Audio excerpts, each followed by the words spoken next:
exclusive album, Jazz together with Talk Shit, VC Production, and Microphone Hassel Production.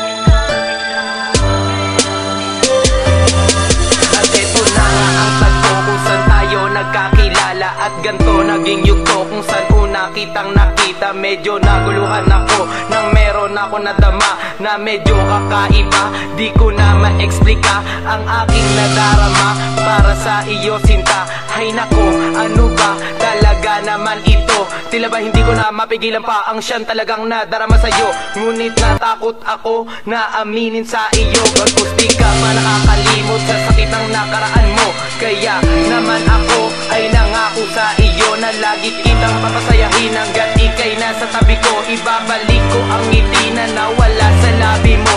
Hanggang sana sanay ako lalong nahulog sa'yo. Hindi ko rin naman akalain na magiging ganito, na siya ang mahal mo at hindi ako.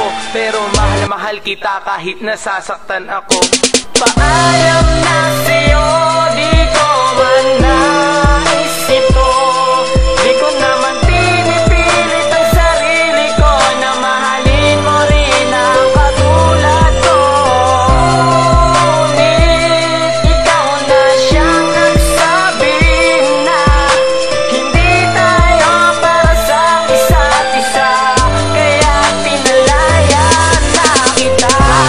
Ang saya nung tayo ay magkasama. Siguro nga mahal natin ang isa't isa, pero biglang nawala na parang wala ang ating magmamahalan. Nang biglang may sumingit sa ating kaligayahan. Hindi ko alam kung bakit nagawa mo sa'kin ang mga bagay na akin ikakasakit. Tulad ng paglayo mo, tulad ng pagkawala mo. Mahirap man sa akin, ito'y tatanggapin. Alam ko wala ka na at pinalaya na kita. Masaya ka na ba sa piling ng iba? Panandalian mong pinatawa at saya sa aking piling. Ngunit sa isang iglap na wala lahat ng mga hiniling. Pwede na siguro tapatin ang mga bagay na wala ka na sa akin, pero bakit ganito? Pinapamukha lahat ng mga kamalian ang binabatid mo sa ating tagpo. Paalam na sa'yo, di ko man nais ito. Di ko naman pinipilit ang sarili ko na mahalin mo rin ang katulad ko.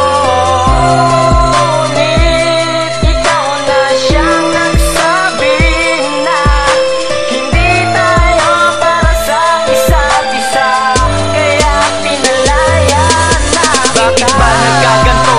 Ako ay litong-lito. Bakit di pwede maging akin ang isang katulad mo? Ngayon ako'y nasasaktan, kasalanan ko rin to. Di na sana nakilala pa ang sang katulad mo. Di ko na mapigilan ang patak ng luha ko nang dahil naman talaga sa'yo. Di ko na maipaliwanag ang sakit ng nadarama ng puso ko. Kaya ako ay gumawa ng liham para sa'yo. Bagkus hindi ko matanggap na wala ka sa tabi ko. Isang araw pagising ko may nabalitaan ako na muli na kayo nagkabalikan, na nagpaluha sa'yo. Huwag ka na mag-alala, nandito pa din ako kahit na pakasakit na magmahal ng patago. Huwag mo sanang kalimutan ang mga nagdaan na masaya ka pa sa piling ko at muling hagkan. At ngayon tanggap ko na sa kanya ka sasaya. Ang magmahal sa kaibigan ay napakasakit talaga. Paalam na sa'yo.